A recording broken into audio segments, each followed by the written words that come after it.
hello. I don't know. I feel like the intro is usually hey, hi, hello, but I don't know. I've been liking hello a little more recently. I'm Ryan Renee. We are on part 3 of the Solitude series. I'm not nervous, but I recognize that this one is a little less nicely packaged with my little bow of like, see guys, I'm so healed.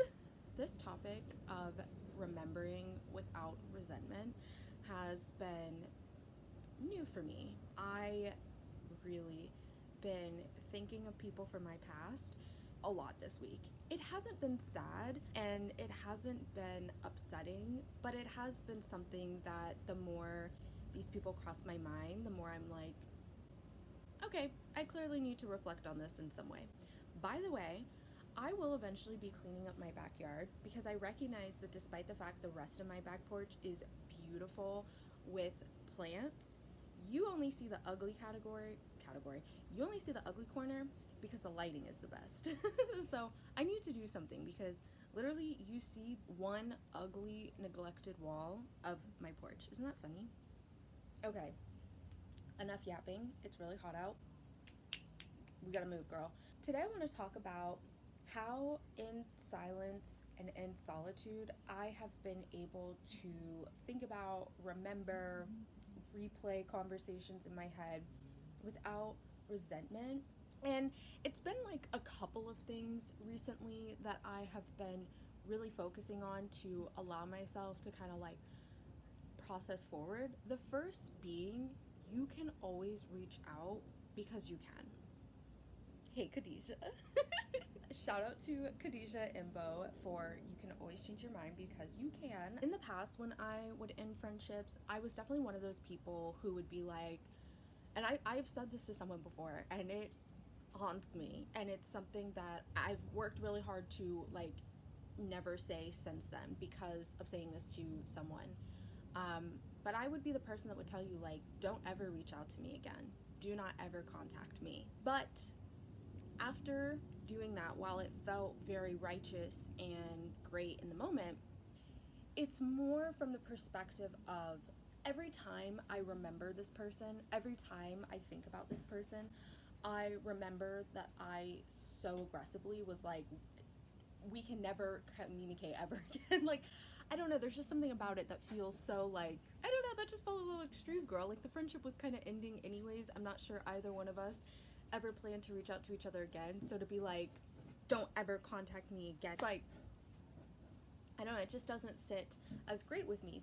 Editing me here, I just want to add that I am not trying to downplay no contact as an important safety strategy.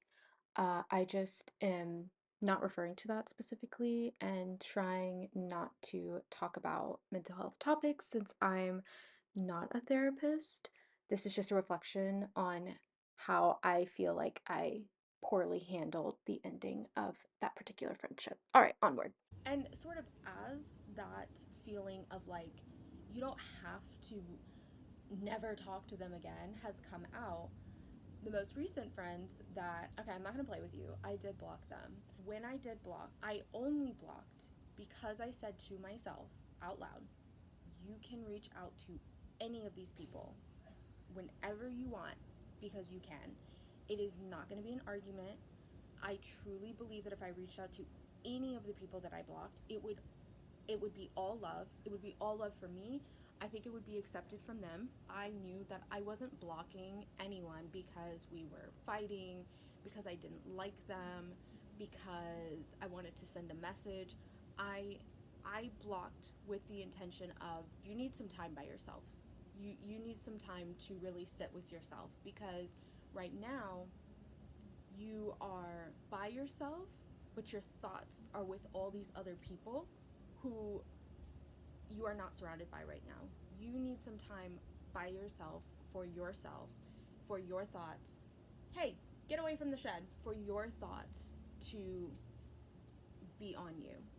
So I truly believe that I could reach out at any point that I ever want to. The mantra just really, really helps me. It helps me realize that I don't have to remember this person in a set in stone past. I'm just thinking of a person who is no longer in my immediate life. I can't really give you the like logical explanation of why it makes me feel so much more comfortable, but I think giving myself permission to reach out to these people should I ever feel compelled, it did really help me. It helped me realize that this doesn't have to be a permanent decision. This decision was about me needing space to myself, me feeling like I was leaving a lot of relationships just sort of uncomfortably open, and I needed that door to be closed. Not to say that it never needs to open again, but it was like hanging halfway open. It does allow me, when I think of these people, to, instead of think like, oh, I really miss them, it allows me to think about them and be like, yeah, if I feel compelled from that thought to reach out, I'll reach out. It allows me to just sort of hold the memory or the thought for what it is, and not, I don't know, it's like, it's not reminiscing, it's not resent. Are you okay? That's the problem. Hey, do you want to go inside? Okay. Because you won't stop eating dirt. Okay. So I don't think it's like overly reminiscing or whatever. I also don't think it's resentment. I really think that it is an opportunity to reach out in that moment should I feel compelled.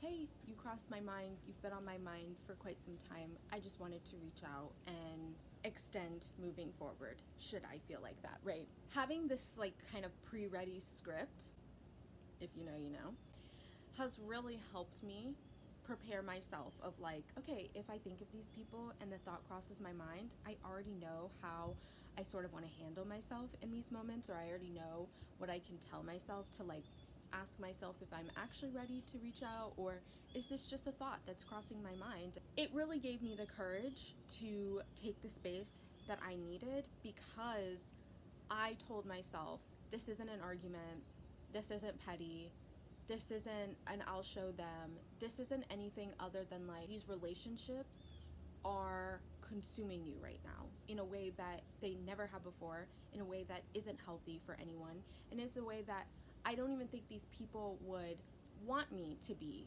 feeling and dealing with in these relationships. It just helped me frame the way I was closing the door.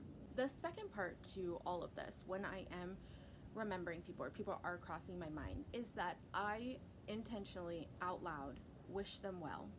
And that has really helped me. That has helped me reframe the entire event that I'm going through. I used to find myself like afraid of my memories. I used to be like, I cannot stand my mind, because despite the fact that I have the most vivid memory ever and I can literally watch things back in my mind like a movie, it's like I had no control over what got recorded to the DVR, and I also have no control over what we're watching.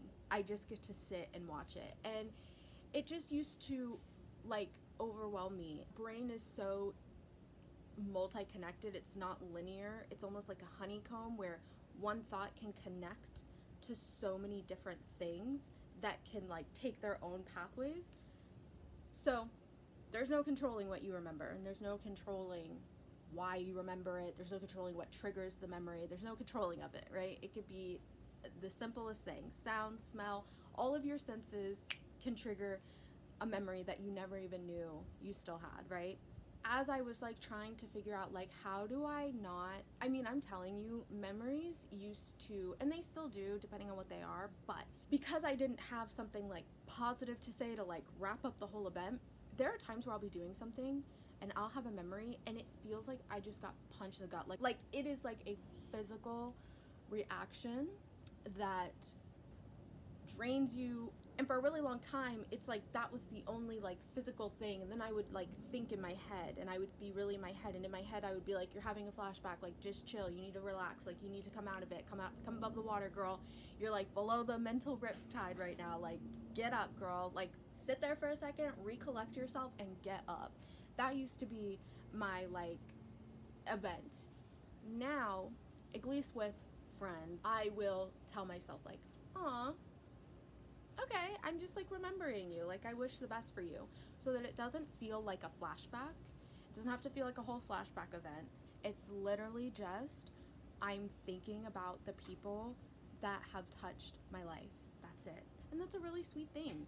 I clearly was impacted by these people. I think that it makes sense that they live in my head a little bit rent free. They played integral roles in my life. I think that they deserve a little bit of headspace. So reframing the thought of them, what experience I'm actually having with these thoughts in my mind, has been, I think, the way that I'm going to continue moving forward in a healthy way. It's helpful. It has been really helpful to just be like, oh, this person's on my mind. I wish you the best, girl, because I do. And that really helps me identify like who I am too. Just because you're not in my life anymore, I'm not hating. I'm not a hater. I'm not a hater, girl. Despite the fact that you're not actively in my life, I don't see any less value in you.